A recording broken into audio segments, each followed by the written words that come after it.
नमस्कार दोस्तों, मैं आपका एस्ट्रोलॉजर और गाइड विजय गोयल बोल रहा हूँ। आज का जो हमारा टॉपिक है वो है राहु खाना नंबर 6, पेज 184, लाल किताब 1941। इसमें जो लिखा हुआ है वो मैं आपको बताता हूँ। खाना नंबर 6 में राहु उच्च का होता है, बुध भी उच्च का होता है कि और शुक्र नीच का होता है। ये हमें पता रहना चाहिए। और खाना नंबर 12 में केतु उच्च का होता है, बुध नीच का होता है और बृहस्पति की वो जमीन है, और शुक्र भी खाना नंबर 12 में उच्च का होता है। एक और चीज़ जो हमें पता होनी चाहिए वो ये है कि मसनूई शुक्र जो है वो राहु केतु का मेल से, राहु केतु जब इकट्ठे होते हैं, राहु प्लस केतु, तो वो मसनूई शुक्र बनता है। तो इस बात का भी हमें बिल्कुल ध्यान रखना चाहिए इस केस के अंदर, राहु खाना नंबर 6 में। तो क्या लिखा हुआ है? राहु खाना नंबर 6 उच्च। आगे चलते हैं। आशिया में क्या लिखा हुआ है? काला कुत्ता, पूरा काला वैसा, यानी एकदम 100% काला कुत्ता की यहाँ बात की गई है। जो आशिया है वो 100% काला कुत्ता है। तो अगर राहु किसी भी प्रकार से खाना नंबर 6 में मद्दा असर दे रहा है तो काला कुत्ता की पालना करनी चाहिए किसी भी तरीके से, और काला कुत्ते की सेवा से इसका मंदा असर से दूर हो जाता है, मंदा असर से दूरी पाई जा सकती है। किस्मत को जगाने वाला, राहु खाना नंबर 6 में किस्मत को जगाने वाला भी बोला गया है। राहु 6वें उच्च है, केतु उच्च है 12, फल दोनों का है वही जो शनि घर 12। यानी राहु खाना नंबर 6 में उच्च का है, केतु खाना नंबर 12 में उच्च का है, फल दोनों का है वही जो शनि घर 12। यानी शनि 12th हाउस का जो रिजल्ट है, शनि घर 12 का जो रिजल्ट है, वो राहु खाना नंबर 6 का भी रिजल्ट है। तो आप मेरा पिछले वीडियोस देखें जिसमें मैंने शनि खाना नंबर 12 का बारे में पूरा डिस्क्रिप्शन दिया है एज पर लाल किताब 1941। तो वो जो रिजल्ट है वो राहु खाना नंबर 6 में भी लागू होगा, ये बात यहाँ पे लिखी गई है। पापी ग्रहों का मेल है, कुत्ता पूरा काला, पापी ग्रहों का मेल है। तो वही राहु यहाँ पे उच्च का है, केतु नीच का है, और शुक्र भी यहाँ नीच का है, और बुध यहाँ उच्च का है खाना नंबर 6 में। तो बुध के दायरे में राहु केतु घूमते हैं। एक तो हमें ये कंसेप्ट लाल किताब का हमेशा पता होना चाहिए। दूसरा, जैसे मैंने शुरुआत में बोला कि मसनूई शुक्र जो है वो राहु प्लस केतु है, राहु केतु का मेल ही है शुक्र। तो यहाँ पे जो खाना नंबर 6 है ये एक प्रकार से पापी ग्रहों का मेल की स्थिति बना रहा है, इसलिए यहाँ पे खाना नंबर 6 का राहु जो है बहुत इंपॉर्टेंट है।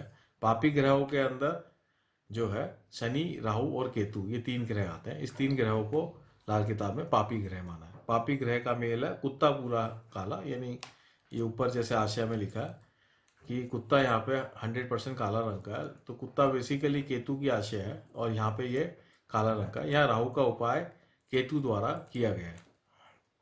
पताल नीचे से वो पर्वत होवे, 9 ग्रह राशि 12। पताल नीचे, खाना नंबर 6 पताल को बोलते हैं, और आसमान जो है खाना नंबर 12 है। तो ये यहाँ पताल नीचे से वो पर्वत हो गए, यानी कि राहु खाना नंबर 6 में जो है मतलब पताल से पर्वत में कब कन्वर्ट हो जाएगा, कब वो नीचे से ऊपर आ जाएगा, ये उसमें खूबी होती है, ये पता ही नहीं चलेगा। ये उतना पावरफुल होता है। 9 ग्रह राशि 12, ये बाकी 9 ग्रह और राशि 12 पे सबसे ज़्यादा इम्पैक्ट डालता है। पूरी कुंडली पे इसका इम्पैक्ट होता है राहु खाना नंबर 6 का। तरक्की की शर्त है, तब्दीली की शर्त नहीं। तो यहाँ पे राहु खाना नंबर 6 जो है तरक्की का यहाँ पे कारक माना है, तब्दीली का नहीं माना है। यानी कि ऐसे व्यक्ति जो है अगर एक ही काम को लगातार करता जाए तो वो उसमें तरक्की पाता चला जाएगा, बार बार कोई काम जगह बदलने की उसको जरूरत नहीं है। खुद अपनी और ससुराल की किस्मत मानित कोसो कझा होगी, यानी कि उसकी खुद की किस्मत और उसकी ससुराल की किस्मत जो है मानित कोस ओ कझा होगी। कोसो कझा का मतलब है रेनबो। जो रेनबो होता है, जो इंद्रधनुष होता है, अब आसमान में जो इंद्रधनुष बनता है, उस तरह की किस्मत होगी, चमकीली किस्मत होगी। दुश्मन के मुकाबले में वो निहायती गहरी पताल की तह को फौरन एक निहायत ऊंचा पहाड़ कर दिखावे। क्योंकि खाना नंबर 6 वैसे दुश्मन का भी घर माना गया है। और यहाँ पे ये बताया कि जिसका राहु खाना नंबर 6 में होता है वो दुश्मन जो है, दुश्मन अगर कोई उसके सामने कोई भी दुश्मन आ जाए तो वो उससे उससे विजय पा लेता है, उसको वो जल्दी परास्त कर देता है। ये चीज़ इसमें बताइए। और ये अपने आप होता है, इसके लिए उसको कुछ प्रयास नहीं करना पड़ता, ये ऑटोमेटिकली उसके जीवन में हो जाता है। कोई भी इससे दुश्मनी करता है तो उसकी तबाही अपने आप हो जाती है, क्योंकि इसमें क्या लिखा है, दुश्मन के मुकाबले में निहायत ही गहरी पताल की तह से फौरन एक निहायत ऊंचा पहाड़ कर दिखावे, यानी कि वो किसी भी तरीके से उसको जीवन में सुरक्षा उसको मिल जाती है। कर दिखावे, पताल फौरन एक ऊंचा पहाड़। दिमागी ताल्लुक में राहु का फल उम्दा होगा। दिमागी यानी कि राहु जो है, जो हमारा दिमाग है उसका कारक तो बुध है, बुद्धि का कारक बुध है, लेकिन उसमें जो विचार का कारक है वो राहु है एज पर लाल किताब। तो इसलिए यहाँ पे लिखा है कि दिमागी ताल्लुक में राहु का फल उम्दा होगा। ये वैसे भी यहाँ बुध उच्च का है और राहु भी उच्च का है, इसलिए दिमागी हालत उसकी बहुत अच्छी है, यानी वो मंदे विचारों वाला नहीं होगा। वो ऐसा नहीं होगा कि वो दूसरों से दुश्मनी करे या दूसरों के बारे में गलत सोचे। ये बात इसमें एक तरह से इंडिकेट की गई है, क्योंकि बुध भी यहाँ पे उच्च का है और राहु भी यहाँ उच्च का है। तो दिमाग भी अच्छा है और विचार भी अच्छे हैं, है ना। दिमागी ताल्लुक से राहु का फल उम्दा होवे, मगर इसके घर में चाचा उठे भतीजा बैठे। तो इसके घर में चाचा उठे भतीजा बैठे, इसके बहुत सारे मतलब हो सकते हैं। एक इसका मेजर मतलब तो ये है कि इसके घर के अंदर आना जाना चाचा भतीजों का बहुत ज़्यादा लगा रहेगा। चाचा भतीजों से इसका विशेष प्रेम होगा, इसलिए चाचा भतीजे जो है, यानी इसके जो इसके भाई बहन जो है, ये सब खूब आना जाना इसमें लगा रहेगा घर में। पहला तो इसका मतलब ये होता है।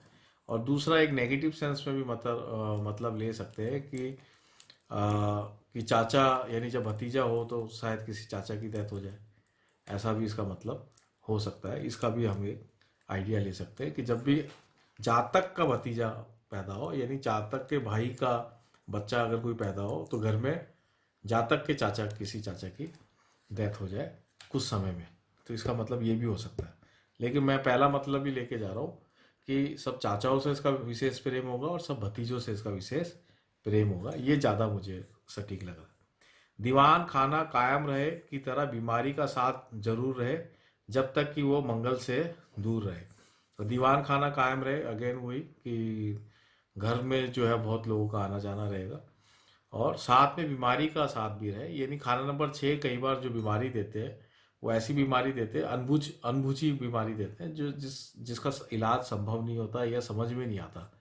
इलाज तो संभव जब हो, जब समझ में आए कि बीमारी बीमारी क्या है। तो घर में किसी ना किसी को इस तरह की बीमारी लगी रहती है जिसमें दवा दारू चलती रहती है, लेकिन इलाज नहीं होता, खर्चा चलता रहता है, ये है। और जब तक कि वो मंगल से दूर रहे, मंगल से उसको दूर नहीं रहना है। मंगल का मतलब भाई हो गए, भाई वगैरह से इसको दूर नहीं रहना, भाइयों से प्रेम बना के रखना। अगर भाइयों से प्रेम बना के रखेगा तो बीमारी भी घर में कम हो जाएगी। शाह शीशे, शाह शीशे या सिक्के की गोली गोल चीज मुबारक होगी। एक उपाय यहाँ पे और दे दिया है कि काले जो शीशे होते हैं, काले रंग के शीशे, गोल गोल, जो पहले कंचे होते थे, बच्चे जो कंचे खेलते थे तो वो ब्लैक कलर में भी आते हैं। तो उस तरह के ब्लैक गोल कंचे, गोल जैसी गोलियां अगर ये अपने पास रखे तो उसके लिए बहुत अच्छा रहेगा। या सिक्के की गोली, यानी लेड, लेड के अगर गोल गोल गोलियां, जैसे बेयरिंग की गोलियां होती है वैसे लेड की गोली गोल चीज अगर ये रखे तो भी इसके लिए ये मुबारक फल देगी, राहु मंदा का असर दूर होगा। तो ये यहाँ पे राहु खाना नंबर 6 में बताया। ओवरऑल राहु खाना नंबर 6 जो है अच्छा ही होता है, बस उसको अपने चाचा भतीजे भाइयों से बना के रखनी चाहिए, और जो भी उसके घर में आए उसको जरूर भोजन कराना चाहिए, उसको प्रेम पूर्वक जो है उसे व्यवहार रखना चाहिए। तो इससे इसके जीवन में उन्नति ही उन्नति होती जाएगी, कोई भी दुश्मन इससे टकरा नहीं पाएगा। जो भी इससे दुश्मनी करेगा वो अपने आप ही साफ हो जाएगा, इसको लड़ाई झगड़े करने की कोई ज़रूरत नहीं है। तो ये ओवरऑल राहु खाना नंबर 6 में मूल मूल जो बात है ये 1941 में बताई गई है। विस्तृत से हम जब लाल किताब 1952 पढ़ेंगे तब अपन वहाँ पे इसकी और व्याख्यान करेंगे। मैं इसको यहीं पर ही विराम देता हूँ। ये जो लाल किताब 1941 पे जो मैं कमेंट्री दे रहा हूँ, उम्मीद है कि आप सबको ये बहुत ही पसंद आ रहे होंगे।